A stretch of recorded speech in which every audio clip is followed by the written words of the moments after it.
24শে March কি ঘটেছিল এই দিনটিতে? কেন এত গুরুত্বপূর্ণ এই দিনটি আমাদের ভারতীয়দের কাছে? আসলে কি হয়েছিল, কি ঘটনা, তা জানবো আজকের এই ভিডিওতে। আমি বিপ্লব ভালোবাসি, আমি বিপ্লবী ভালোবাসি, আমি ঘৃণা করি রাজনীতি। বিপ্লব আর রাজনীতি দুই একসঙ্গে করা যায় না। আমি চাই আমার দেশ, আমার মায়ের মুক্তি। আমি বিপ্লবী ভালোবাসি, আমি ভালোবাসি ভগৎ, সুখদেব, রাজগুরুকে। আমি ভালোবাসি আমার বাংলার বীর যোদ্ধাদের।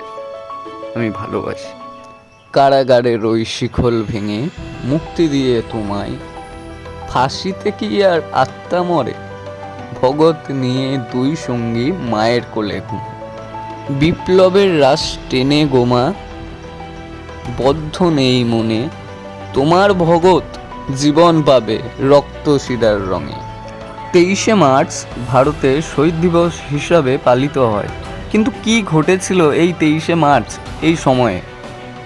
লহর ষড়যন্ত্র মামলার বীর দেশপ্রেমিকদের মৃত্যুদণ্ড দেওয়া হয়েছিল এবং 24শে মার্চ 1931 সালে ফাঁসির আদেশ দেওয়া হয়েছিল। তবে ফাঁসি নির্ধারণের সময়ের প্রায় 11 ঘন্টা আগে 23শে মার্চ 1931 সালে সন্ধ্যা 7:30 নাগাদ তাদের মৃত্যুদণ্ড কার্যকর করা হয়। এই দিনটি দেশের জন্য খুবই বিশেষ। 1931 সালের এই দিনে স্বাধীনতা সংগ্রামের ভারতের 3 সন্তানকে লহর কেন্দ্রীয় কারাগারে মৃত্যুদণ্ড আলিঙ্গন করেছিল। শহীদ ভগৎ সিং, সুখদেব এবং রাজগুরু, এই 3 শহীদের কথা বলেছে। 1928 সালে নভেম্বরে ভারতের অন্যতম বিশিষ্ট স্বাধীনতা সংগ্রামী লালা লাজপত রায়, ওনার মৃত্যুর পর 3 জন এই হত্যার প্রতিশোধ নেওয়ার শপথ নিয়েছিলেন। লালা লাজপত রায়, যিনি সাইমন কমিশনের বিরুদ্ধে অহিংস প্রতিবাদের নেতৃত্ব দিয়েছিলেন, অনেক তরুণ ভারতীয়কে ব্রিটিশদের বিরুদ্ধে ভারতের স্বাধীনতা আন্দোলনে যোগ দেওয়ার জন্য অনুপ্রাণিত করেছিলেন।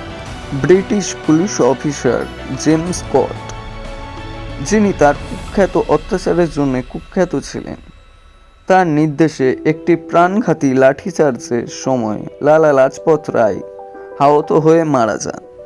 ব্রিটিশ বাহিনীকে পাঠ শেখানোর উদ্দেশ্যে ভগৎ সিং, রাজগুরু এবং সুখদেব স্কটের হত্যার পরিকল্পনা করেছিলেন। ভগৎ সিং প্রকাশ্যে স্কটকে ফাঁসি দেওয়ার ঘোষণা দিয়েছিলেন। যাই হোক, এই ব্রিটিশ পুলিশ অফিসার জন স্যান্ডার্সকে স্কটের জন্য ভুল করে তাকে মারাত্মকভাবে গুলি করে বলে অভিযোগ দিয়েছিলেন। গোলাগুলির পর ভগৎ সিং তার স্বাধীনতা সংগ্রাম চালিয়ে যান। এদিকে ব্রিটিশরা স্যান্ডার্স হত্যার জন্য 3 মুক্তিযোদ্ধাকে অভিযুক্ত করে। 1929 সালে এপ্রিলে ভগৎ সিং তার সহযোগী বটুকেশ্বর দত্তের সঙ্গে দিল্লিতে কেন্দ্রীয় বিধানসভার ভিতরে কাউকে আঘাত না করে 2টি বোমা ছোড়া এবং ব্রিটিশের হাতে আটক হন। তখন তারা স্বাধীনতা সংগ্রামের বিখ্যাত স্লোগান ইনকলাব জিন্দাবাদ বা বিপ্লব দীর্ঘজীবী হোক বলে নিজেদেরকে গ্রেপ্তার করার অনুমতি দেয়। ভারতের স্বাধীনতা সংগ্রামের এই 3 জনের অবদান অমূল্য। ভারত মাতার সাহসী পুত্ররা প্রজন্মকে তাদের অধিকার এবং স্বাধীনতার জন্য লড়াই করতে অনুপ্রাণিত করে চলেছে। আজ তাদের শহীদ দিবসে আসুন স্মরণ করি আমাদের বীর মুক্তিযোদ্ধাদের, আত্মত্যাগের স্লোগান জানাই। ভগৎ সিংকে কেউ ভুলো না, এমন বীরের নেই তুলনা। বিপ্লবীর শেষ উক্তি, তারা আমাকে হত্যা করতে পারবে, কিন্তু তারা আমার আদর্শকে হত্যা করতে পারবে না।